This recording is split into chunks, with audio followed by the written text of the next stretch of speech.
Hello again, cinephile friends.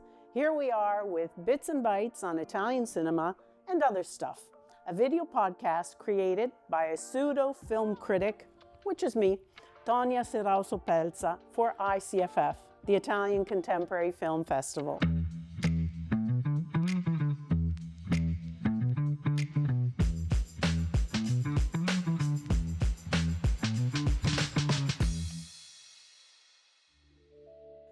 Last session, I spoke about the Manetti brothers, who will be our special guests at the ICFF Festival this summer. So excited about that! These sibling directors work in tandem and have created some of the coolest musical comedies in the history of Italian cinema. Their two most celebrated films are both set in Naples, Songanapole and Love and Bullets, Amore Malavita. The latter, a musical comedy presented at the 2017 Venice Film Festival. Both movies received critical acclaim, and the latter won the David di Donatello Award for Best Picture. After these two musical films, the brothers went on to produce the Diabolik trilogy. They had for years wanted to adapt their comic book antihero, Diabolik, for film. As I concluded in our last session, for some this was a silly, superficial attempt at Italian entertainment cinema. For others, a brilliant and stylish recreation of a comic book anti-hero. To talk about this trio of films, I have with me today a special guest, Chris Slavin, not Italian by birth. Slavin. Slavin. That's good. We'll Italianize it. Chris Slavin, not Italian by birth, but certainly through his marriage to my niece. Chris is a true cinephile, and many have been our discussions, our arguments, diatribes, and laughs over the dinner table, I might say, when we talk cinema. He's often come down to the Distillery District here in Toronto to our film festival and is glad we have subtitles for all our films. But I say to you, Chris, you need to learn some Italian. So bite the bullet and do it. Chris has seen Diabolik, Ginko Attacks, and Diabolik. Who are you? So, Chris, what do you think? What's your, first reaction? Yeah. So, like you, I consider myself something of a cinephile critic, unpaid, an amateur right. At best. So I'll preface everything. As we are all. I'll preface everything with that. There were many aspects of the films that I really liked. The thing that stood out to me most was the general aesthetic of the film. Obviously, 1960s, 1970s, Northern Italy, you can't have a more, stylish period of time, architecture, furniture, everything. And that came together, I thought, throughout. In fact, one of the things I figured the Manetti brothers must love their cars because, the cars throughout the films were just fantastic. And that's everything from the police cars to Diabolik's, E-type Jaguar. So there was a certain aesthetic of the film that ran throughout that I really, really appreciated. I want to insert in there something that it reminds me a lot of, you're not my age, I don't know if you remember, but I remember what was her name? Diana Rigg and the Avengers, we were talking about earlier. It was the same kind of aesthetic, as you call it. It very stylized. The cars, she'd wear the boots, the high vinyl boots. It was very 60s and 70s. I loved it for that. It reminds me of that. It also, the style of it reminds me, I don't know if you remember Secret Agent Man with Patrick McGowan. A little bit the acting, a little bit two-dimensional.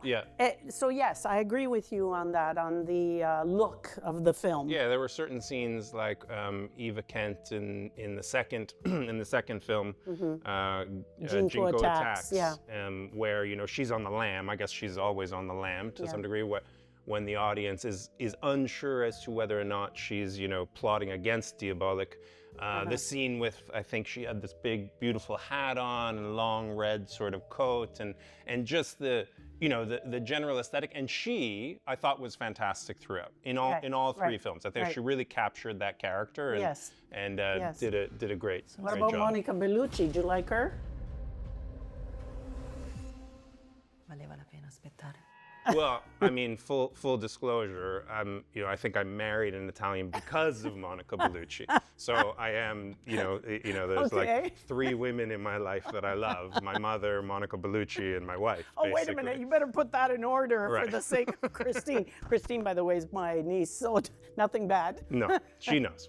Okay. So Monica Bellucci was beautiful, and her outfits were fantastic. And in fact, the relationship between she and Ginko, I thought was very intriguing, and it drew you. Yes. It drew you into those characters. To be honest. Yes, of course.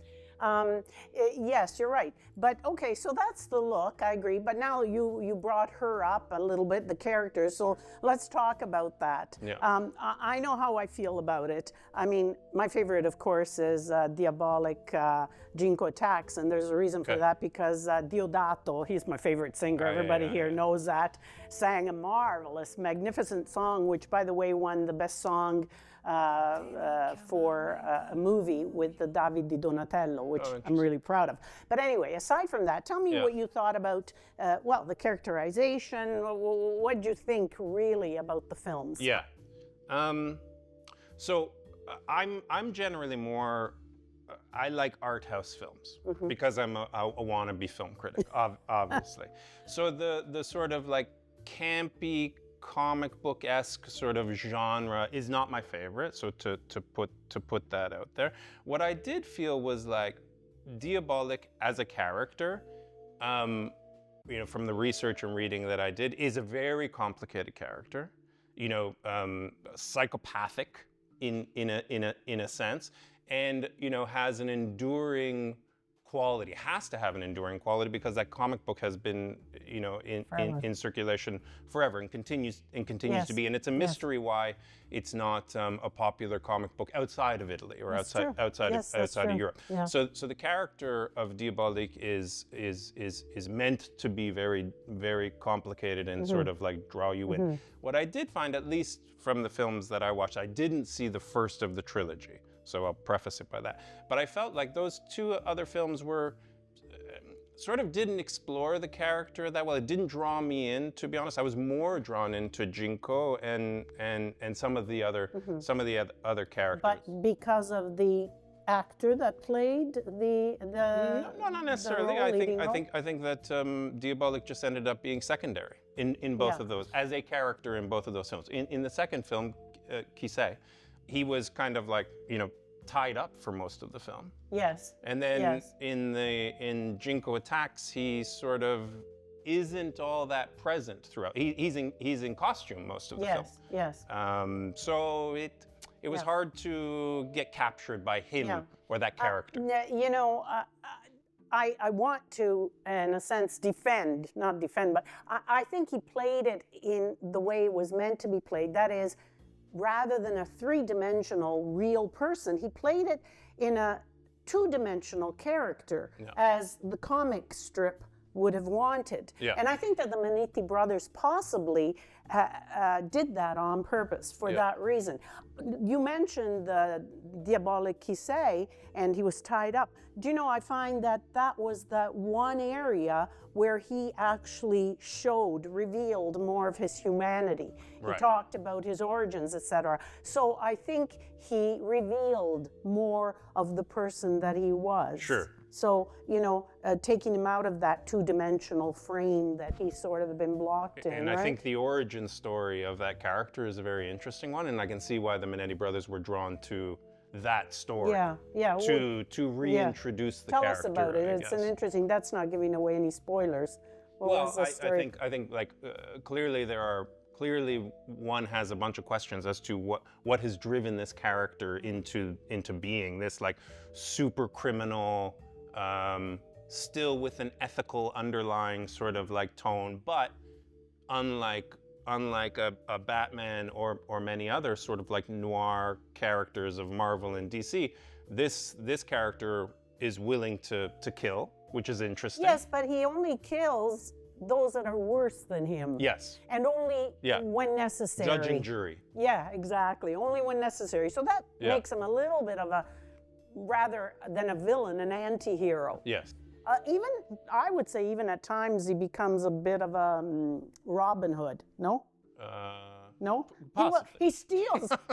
He steals but he doesn't from give the back. rich. He steals from the rich. The only thing is he doesn't give to the poor. He gives it to his paramour, if I can't. Right. Yeah, that's so, right. That's right. In a way, you know, you might say that he is a bit of a Robin Hood. I think, like as you said, I think the Manetti brothers were being honest to the comic book, and there was a campiness that was very reminiscent of like the Batman series from the 1960s, where it was this, you know, wham, pam, pow sort of like element, which gets captured very, very well. And then, especially in Kisei, there are long scenes that I was really drawn to be honest, where it was very much a sort of a dark crime thriller. It sort of ebbed and flowed between campy rom-com to these darker scenes, which I really appreciated. The character, the crooked lawyer in Kisei, I thought that character was really interesting. I thought that the actor did an incredible job sort of capturing him. It was very Scorsese-esque sort of like character. Same with the criminal unit around him. I really enjoyed those scenes. I thought were very entertaining. You do know that there were other films that were made previously to the Manetti brothers, the Diabolik. Are you familiar with? No. With any of them? Yes, they attempted. I believe the director was Bova. He attempted also a Diabolik film, but apparently, from what I understand, his was not as true to the comic book as much as the Manetti brothers attempted to do. They really stuck. Oh, this is the one that was done in 1967. Exactly. Right. Okay. Exactly. Okay. Which seemed more Avenger-esque, Avengers-like. Perhaps. Yes, you're right. It did, but it deviated from the story somewhat. I see. So the Manetti brothers did try to stay true to the story.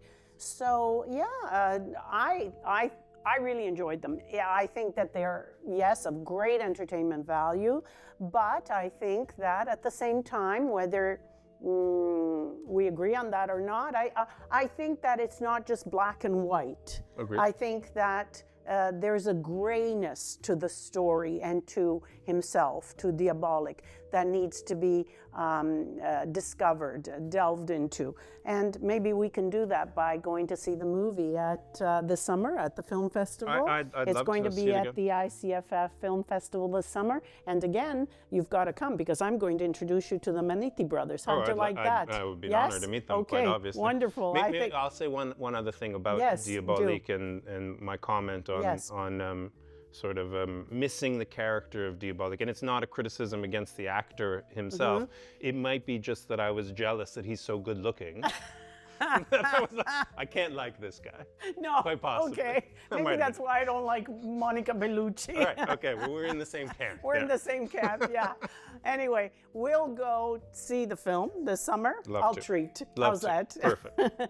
We'll go, and we hope to see you there. Do come out and see it. Thanks, and we'll see you next time. Thanks, Chris. Of course, it was fun. Bye-bye. Till next time.